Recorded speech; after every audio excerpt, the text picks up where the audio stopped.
Your forms and surveys are at risk, and it's not biased questions or lack of visibility, you're boring your respondents. I'm not the one saying it though.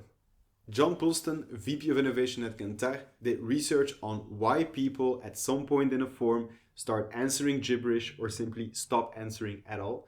And he found that by far, and I really mean by far, the main reason is that people get bored filling in your form.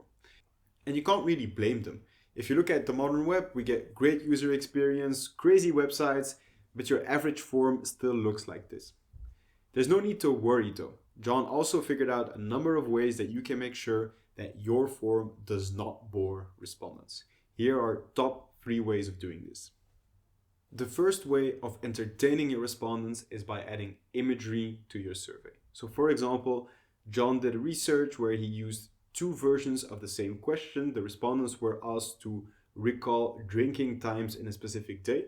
One version of the question didn't have imagery, the other one had a tap with water as imagery. And actually 35% more drinking times were recalled for the version with the tap compared to the version without the tap. That's a significant difference simply by using imagery. In general, using imagery not only increases the enjoyment that your respondents feel while they're filling in your form, it also increases the consideration time. So essentially the time your respondents take to consider the question that you've asked them. And in turn, that leads to more accurate results in your answers. By the way, if you're looking to add imagery to your form or survey, I have a tutorial on how to design that in Figma and publish it to the web right over here. The second way you can ensure that your respondents aren't bored filling in your form is by adding gamification.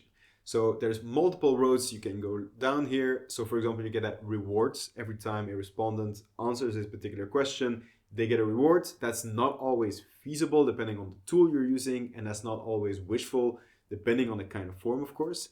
An easier way to do it, and that's an example from Poulston again, is by phrasing your questions in a competitive manner. Instead of asking what deodorant brand comes to mind, he asked how many brands of deodorants can you guess?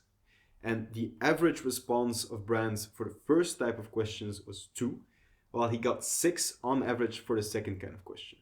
So if you phrase it competitively, people are more inclined to think about it and to actually provide responses, not getting bored.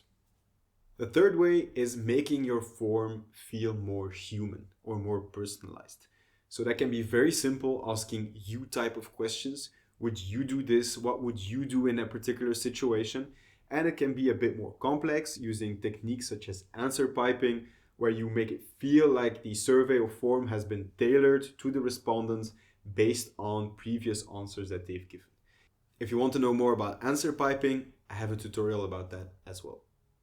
So in conclusion, what's killing your form's responses and response rates is plain and simple boredom on behalf of your respondents. Of course, it's important to think about the questions that you're going to ask and the kind of information that you want to get back, but it's important not to neglect design and experience in the process. If you're looking to design and publish exquisite forms with Weebly.ai, you can do that straight from Figma as a plugin. Go check it out at Weebly.ai.